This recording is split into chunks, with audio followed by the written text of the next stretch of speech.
हमारा कार्डियो का एरिया है जहाँ पर ट्रेडमिल्स और साइकिलिंग और all those things are there. मैं जनरली ये सब भी करती हूँ, लेकिन आज आप लोगों के लिए मैं मैट पे एक्सरसाइज करने वाली हूँ जो आप अपने खुद के बॉडी वेट के साथ कर सकते हैं।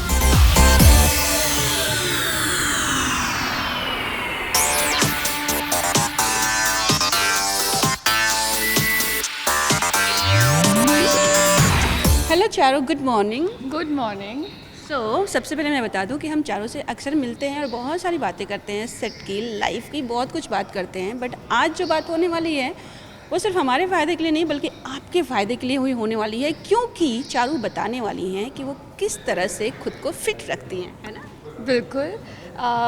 मैं first of all welcome to my gym. अभी थोड़ी देर में मैं आपको अपना पूरा जिम दिखाती हूँ। आज हम लोग सोच रहे हैं कि मैं जनरली सारा वर्कआउट फुल बॉडी वर्कआउट करती हूँ, बट आज मैं आप लोगों के लिए ऐसा वर्कआउट करूँगी जो आप अपने घर बैठे बैठे भी कर सकते हैं with your body weight. That's great. I think अगर आपके पास जिम नहीं है, ऐसे इक्विपमेंट्स भी नहीं है, तो भी आप घर बैठे एक अच्छी सी बॉडी, फिट बॉडी, अच्छी सी, जब हम बोलते हैं तो फिटनेस, हाँ एग्जैक्टली। आपका पतला होना या आपका एब्स आना या all these things are not important. आपका फिट होना, हेल्दी होना ज़्यादा इम्पॉर्टेंट है। और वो उसके लिए वर्कआउट इम्पॉर्टेंट है, क्योंकि आपकी बॉडी में जब मोशंस होते हैं, आप जब मोशन करते हो, आप वॉक करते हो, आप बेसिकली आप एक्टिव रहते हो, तो उसमें आपकी बॉडी फिट रहती है। तो इससे पहले कि हम शुरुआत करें और कुछ ऐसे एक्सरसाइज बताएं जो सब कर सकें, बट उससे पहले मैं जानना चाहूँगी कि आपका डेली रूटीन क्या होता है for your fitness? So daily routine मेरा जनरली मेरा जिम का टाइम मैं मॉर्निंग में ही रखती हूँ, क्योंकि जियाना के उठने के बाद मेरा बाहर निकलना थोड़ा डिफ़िकल्ट हो जाता है, क्योंकि फिर उसको हर जगह लेके ही जाना पड़ता है। वो मेरे को अकेले नहीं जाने देती है। तो इसलिए मैं आई मेक श्योर कि मैं उसके उठने से पहले अपना वर्कआउट कंप्लीट करके आ जाऊँ, जो मैं सुकून के साथ अपना वर्कआउट कंप्लीट कर लेती हूँ। उसके बाद घर जाके पूरा दिन जियाना के साथ उसका ही रूटीन चलता है, उसी के साथ मेरा रूटीन फॉलो होता है।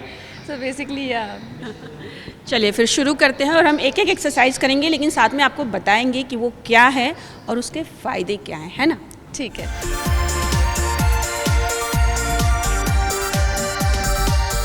ये हमारा साइकिलिंग रूम है, जहाँ पर हम साइकिलिंग करते हैं ग्रुप एक्सरसाइज के लिए। सो यहाँ पे हम साइकिलिंग करते हैं and so much fun. Group exercise में जो मज़ा आता है ना, वो आपको बूस्ट करता है कि आप वर्कआउट करो। अकेले आप थोड़ा कभी कभी लो फील करने लगते हो, आपका मन नहीं होता वर्कआउट करने का। When you are in a group you feel like working out. और यहाँ पे हमारा जुम्बा और yoga and all those things happens. So this is our yoga room. ये हमारा कार्डियो का एरिया है जहाँ पर ट्रेडमिल्स और साइकिलिंग और all those things are there. ये जिम मुझे इसलिए पसंद है बिकॉज इट्स वेरी स्पेशियस।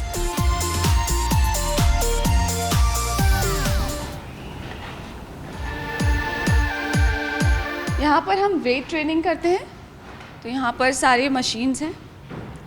मैं जनरली ये सब भी करती हूँ, लेकिन आज आप लोगों के लिए मैं मैट पे एक्सरसाइज करने वाली हूँ जो आप अपने खुद के बॉडी वेट के साथ कर सकते हैं। सो यहाँ पर हमारा फंक्शनल ट्रेनिंग होता है।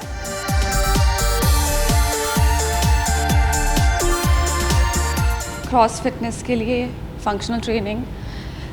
बेसिकली मुझे वेट ट्रेनिंग से ज़्यादा फंक्शनल ट्रेनिंग पसंद है, क्योंकि इट्स वेरी इंटरेस्टिंग और आप बोर नहीं होते हो इसमें। हमें बहुत कुछ अलग अलग करने को मिलता है।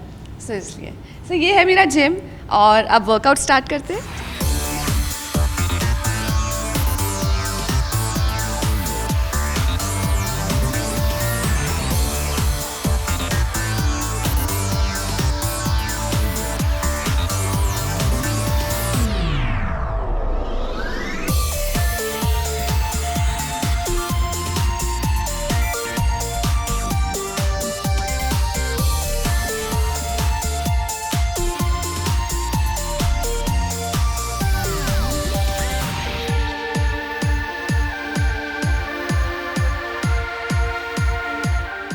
जब भी आप कुछ करने जाते हो ना, आपको जब कोई गुरु मिल जाता है तो आप वो अपना गोल जो होता है बहुत जल्दी आप अचीव कर पाते हो। तो यहाँ पर मुझे वर्कआउट करने में बहुत हेल्प करते हैं मंगेश सर। यहाँ पे 7-11 क्लब के ट्रेनर हैं ये, और आप उनकी फिजिक देख के समझ ही गए होंगे कि कैसे मेरे को वर्कआउट करवाते होंगे। तो सर मुझे बताइए कि आज हम क्या करने वाले हैं और अभी क्या करने वाले हैं। Today is working whole bodies, core training, functional training, and slightly body weight training. Body weight training करने वाले हैं। तो अभी फर्स्ट एक्सरसाइज क्या करने वाले हैं हम? Body weight push-ups. Body weight pushups. Okay.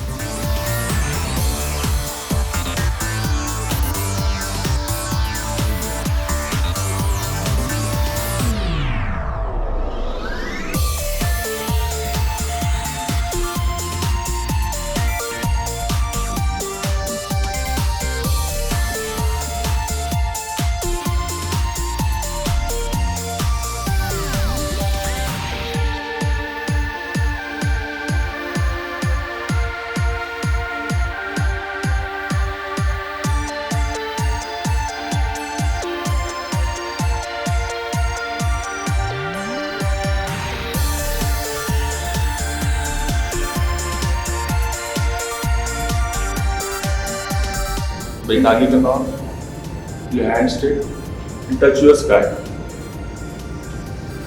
Touch your sky now. Touch down. Okay?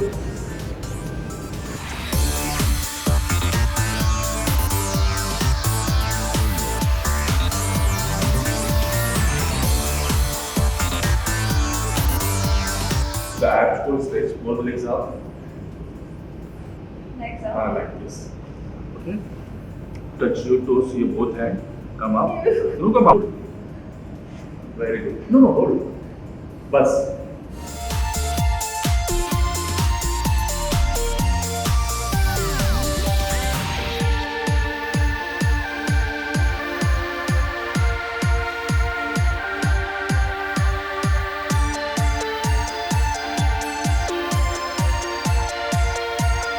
आप लोगों ने देखा कि चारों ने किस तरह से एक्सरसाइजेस की है, और ये इजीली घर पे किए जा सकते हैं। सिर्फ एक मैट चाहिए और कुछ नहीं चाहिए, है ना? बिल्कुल बिल्कुल। सो कैसा रहा आपका आज का एक्सरसाइज जो आपने स्पेशली अपने फैंस के लिए किया? मुझे बड़ा मज़ा आया। आई होप आप लोगों को भी आया होगा और आप लोगों के लिए हेल्पफुल होगा। मैं तो यही चाहती हूँ कि आप लोग घर पे बैठे बैठे एक्सरसाइज करें और फिट रहें, हेल्दी रहें। जो न्यू मदर्स हैं, जो भी मदर्स हैं, उनको स्पेशली टाइम नहीं मिलता है वर्कआउट करने के लिए। तो ये ऐसी एक्सरसाइज है कि आप लोगों को जिम जाने की ज़रूरत नहीं। जब बच्चे सो रहे हों तो घर पे ही शांति से मैट लगाइए और वर्कआउट कर लीजिए। ये बेली फैट का बड़ा चक्कर रहता है भाई, मतलब क्या है? आई नो बेली फैट जो होता है सबसे डिफ़िकल्ट, मतलब वो कितना बहुत मुश्किल से ज़्यादा है बेली फैट। इनफैक्ट मैं अपने पूरे बॉडी में सब जगह से पतली हो गई हूँ, बट ये जो बेली पे हल्का फुल्का फैट है ना, वो थोड़ा मुश्किल से जाता है आफ्टर प्रेगनेंसी, आफ्टर डिलीवरी। तो बस यही कम करने का चक्कर चल रहा है अभी फ़िलहाल। तो चारों ये बताइए, क्या ये सच में स्ट्रेस होना चाहिए कि मेरा बेली फैट दिख रहा है, स्ट्रेच मार्क दिख रहे हैं? बिल्कुल भी नहीं, ये सब नॉर्मल है, ये सबके साथ होता है। जैसे हर किसी के हाथ पैर होते हैं, तो जब आप प्रेग्नेंट होते हो, उसके बाद अब डिलीवरी होती है, तो बहुत सारी चीज़ें होती हैं जो आपके बॉडी में रहती हैं, वो दिखाई देती हैं। वो ये दिखाती हैं कि आपने एक बच्चे को जन्म दिया है। तो आई थिंक आपको जैसे आप अपनी बाकी फ्लॉज को लेते हो, आपको ये सब चीज़ें भी एकदम अच्छे से कैरी करना चाहिए और फ्लॉन्ट भी करना चाहिए। मैं तो कहती हूँ, क्यों नहीं? बिल्कुल। 9 महीने एक बच्चे को अपने गर्भ में रखना, ये कोई आसान बात नहीं है। And how do you take care of your skin, because fitness के साथ साथ आपकी स्किन भी काफ़ी ग्लो करती है। जनरली पानी बहुत सारा पीना चाहिए। मैं तो यही कहती हूँ। फ़िलहाल और कुछ करने का टाइम नहीं है, इसलिए जो इजीली आप घर पे कर सकते हैं, मैं वही बता रही हूँ। जो एक मदर दूसरी मदर से बस शेयर कर रही है कि आप लोगों को ज़्यादा कुछ फेशियल्स कराने का, ये सब करने का टाइम नहीं मिलता है। बच्चे होने के बाद में महीनों निकल जाते हैं फेशियल कराए हुए या फेस पे कुछ कराए हुए। तो बस पानी बहुत सारा पीजिए, हेल्दी खाना खाइए, घर का खाना खाइए, मैं तो ये कहूँगी। और एक्टिव रहिए, वर्कआउट कीजिए, दैट्स इट। वर्क फ्रंट पे क्या चल रहा है, क्या क्या हो रहा है? अभी कैसा है रिश्ता अनजाना अभी ऑफ एयर गया है और अभी मैं फ़िलहाल ब्रेक पे हूँ, क्योंकि जब मैं ये शो कर रही थी तो मैंने और मेरी बच्ची ने हम दोनों ने बहुत सारे प्रॉब्लम्स फेस किए हैं, क्योंकि मोस्ट ऑफ द टाइम मैं उसको या तो सेट पे लेकर जाती थी या वो कभी घर पर भी रहती थी, तो मेरे को सेट पर इतना स्ट्रेस रहता था कि वो नैनीज़ के साथ घर पर है। मैं ठीक से काम पर फोकस भी नहीं कर पाती थी, क्योंकि हर बार कैमरास चेक करते रहना, फ़ोन पे बात करते रहना कि जियाना ने क्या खाया, वो कब उठी, और वो सेट पर होती है तो भी भाग भाग के मेकअप रूम में जाना, उसको चेक करना कि वो क्या कर रही है। तो इट वॉजंट ईजी। मैंने 11 मंथ्स के लिए शो किया and trust me guys, every day was a struggle. तो अभी इसीलिए मैंने ये सोचा है कि जब तक जियाना थोड़ी समझदार नहीं हो जाती, थोड़ी बड़ी नहीं हो जाती, मैं डेली सोप्स नहीं करूँगी, क्योंकि डेली सोप्स बहुत डिमांडिंग होते हैं, बहुत उसमें 14 से 15-16 घंटे आपके निकल जाते हैं। आप सेट पर गए उसके बाद आपको पता ही नहीं कि आप वापस घर कब जाओगे जी, क्योंकि टेलीकास्ट इश्यूज़ होते हैं, कभी स्क्रिप्ट नहीं आती है चैनल से, कभी स्क्रिप्ट अप्रूव नहीं होती है, कपड़े अप्रूव नहीं होते हैं, तो आपको यू नेवर नो आपका पैकअप कब होगा, और आप घर जाना भी चाहो तो यू कांट डू इट, क्योंकि टेलीकास्ट करना है। अगर आप घर चले गए पैकअप करके तो टेलीकास्ट रुक जाएगा, तो वो भी यू कांट डू इट। तो I think daily soaps are very difficult, specially when you are a single mother और अ मदर। जब भी आपके बच्चे छोटे हों तो आई थिंक डेली सोप्स बहुत डिफ़िकल्ट होते हैं। तो इसलिए फ़िलहाल यूट्यूब पर फोकस कर रही हूँ, यूट्यूब के कैंपेन्स कर रही हूँ, और या एड्स और वेब सीरीज़ के लिए I am okay with it. Let's see. ऐसे टाइम पे कभी ऐसा फील हुआ थोड़ा सा कि सिंगल होना थोड़ा सा कॉम्प्रोमाइज़, आई मीन बहुत ज़्यादा कॉम्प्रोमाइज़ करना पड़ रहा है? नहीं, मुझे अभी जितना मैं देख रही हूँ, जितनी भी मेरी फ्रेंड्स हैं, जिन सबको मैं देखती हूँ, तो मुझे ऐसा लगता है कि जब आपका बच्चा हो जाता है ना, तो एक माँ के लिए ही सारे डिफ़िकल्टीज़ आते हैं। चाहे वो सिंगल मदर हो, चाहे वो एक माँ के लिए जो होता है काम और बच्चे को मैनेज करना बहुत मुश्किल होता है। तो उसको कुछ ना कुछ सैक्रिफाइस करना पड़ता है स्टार्टिंग में। That's what I feel. और जो माएँ कर पाती हैं दोनों चीज़ों को manage, hats off to them, क्योंकि वो आसान नहीं है। जी। ओके, हाल ही में पिक्चर्स बहुत वायरल हुई थी राजीव के साथ हॉलीडे पे, और लोगों ने काफ़ी बात करना शुरू किया, और आई थिंक आपने खुल के बोला भी कि मैं क्यों अलग रहने दूँ अपनी बेटी को। राजीव जियाना के पापा हैं, और जियाना का भी पूरा हक बनता है कि अपनी जिस तरह वो अपने नाना नानी को मिलती है, वो अपने दादा दादी को भी मिले, अपने पापा को मिले, अपने मामा मामी को मिलती है, वैसे अपनी बुआ को भी मिले। तो उसके सारे रिश्ते वैसे के वैसे ही हैं। मैं राजीव से अलग हुई हूँ, इसका मतलब ये नहीं कि जियाना सबसे अलग हो गई है। जी जी, दैट्स सो कूल नो कि बच्चे के मेंटल हेल्थ पे बिल्कुल असर नहीं, बिल्कुल भी नहीं। और मैं राजीव के साथ जो ये हम लोग के आप लोग वीडियोस देख रहे थे, सब कह रहे थे कि तुम इतना फ्रेंडली कैसे हो पाती, तो पुरानी बातों को भूलकर अगर हम जियाना के लिए फ्रेंड्स रह सकते तो इससे ब्यूटीफुल और कुछ नहीं हो सकता। आज अगर हम लोगों के बीच में कॉन्फ्लिक्ट्स होते, हम लोग फ्रेंड्स नहीं होते, तो हमें जियाना के साथ सामने ड्रामा करना पड़ता कि हम एक दूसरे से दिखावे के लिए मीठा बात कर रहे हैं। तो ये हम दोनों के लिए भी हेल्दी नहीं है। Forgive and forget and just move on in life. Okay, तो हमने जो भी एक्सरसाइजेज किए हैं, यहाँ पे मंगेश जी हैं ना जिन्होंने आपको, तो मैं चाहूँगी कि वो भी हमें ज्वाइन करें और थोड़ा बताएं कि कौन सी एक्सरसाइज का क्या फ़ायदा था, ताकि जब लोग घर पे करें और क्या ध्यान रखना चाहिए। बिकॉज मैंने देखा कि जो भी एक्सरसाइजेस थे, लेकिन उसमें पोस्चर क्या होना चाहिए, right posture is very important, है ना। हाँ, तो मैं अभी ये माइक देती हूँ चारू को, वही मेरी रिपोर्टर बनेंगे आज के और मंगेश जी से बात करेंगे कौन सा एक्सरसाइज का क्या बेनिफिट था और किस तरह से ध्यान रखें जब आप घर पे कर रहे हैं स्पेशली, तो ध्यान कैसे रखें। तो सर हम लोगों ने बहुत सारे एक्सरसाइजेस किए, तो आप मुझे एक एक एक्सरसाइज का बेनिफिट बता दीजिए। ऐसे हमने पुशअप्स किए थे, तो वो पुशअप्स किसके लिए होते हैं और उससे क्या फ़ायदा होता है? पुशअप से फ़ायदा ये होता है कि तुम्हारे जो मसल्स, जो जॉइंट्स है, मसल्स है, वो स्ट्रांग हो जाते हैं और overall benefit your looking is aesthetic look, body का लुक इज एस्थेटिक, पोस्चर ठीक हो जाता है बेसिकली। मैं आज एक माँ की तरह से बात करने वाली हूँ। तो जब आप न्यू मदर्स बनते हैं, तो जब आप फीड कराते हैं तो आपके शोल्डर्स थोड़े ड्रूप हो जाते हैं। तो आप पुशअप्स करने से आपके शोल्डर्स वापस परफेक्ट हो जाते हैं, जो शेप में आ जाते हैं, और आपकी बॉडी क्योंकि शोल्डर से ही आपका पूरा लुक आता है। क्योंकि शोल्डर्स ऐसे रहते तो आप बहुत डिप्रेस्ड और बहुत कॉन्फिडेंस की कमी लगती है आपके अंदर। जब शोल्डर्स आपके पोस्चर ठीक होता है तो आप कॉन्फिडेंट दिखाई देते हो। That's right sir? Yes yes yes. So उसके बाद हमने किया स्क्वाट्स किए थे, स्क्वाट्स भी Scott is fat loss exercise most important. Is basically is posture वहाँ पे डेवलप होना चाहिए अच्छा. और basically your working muscle is basically क्या रहता है, होल बॉडी फैट पूरा नीचे, लोअर बॉडी के नीचे फैट रहता है, तो रिड्यूस करता है स्क्वाट एक्सरसाइज.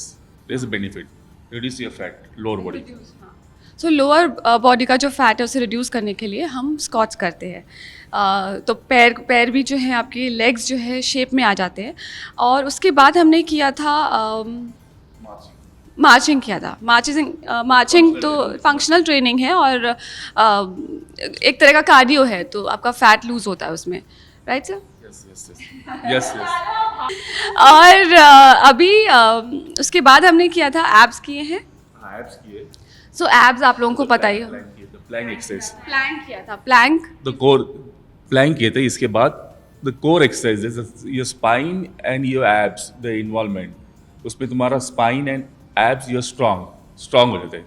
सो जैसे अभी हम बात कर रहे थे बेली फैट की, तो उसके लिए आपकी एब्स एक्सरसाइज होती है, जिसमें मैंने प्लैंक किया था, मैंने एब्स किए थे, और या दैट्स इट. उसके लास्ट में हमने मेडिटेशन किया, जिससे आपका दिमाग शांत हो जाता है. सर ने मुझे कहा कि आप मेडिटेशन करो. मैंने कहा मैं शवासन कर लेती हूँ. शवासन फेवरेट होता होगा ना सबका आसन. बस मेरा फेवरेट है, क्योंकि मुझे अभी इतना सोने को नहीं मिलता है, तो मेरा शवासन फेवरेट है. मैं सो जाती हूँ शवासन में. अच्छा, अभी मैं और चारू एक साथ एक एक्सरसाइज करेंगे जो सर हमें कमांड देंगे कि कौन सा हेल्थ को हमारे देखते हुए हमारे स्ट्रेंथ को देखते हुए. So let's see.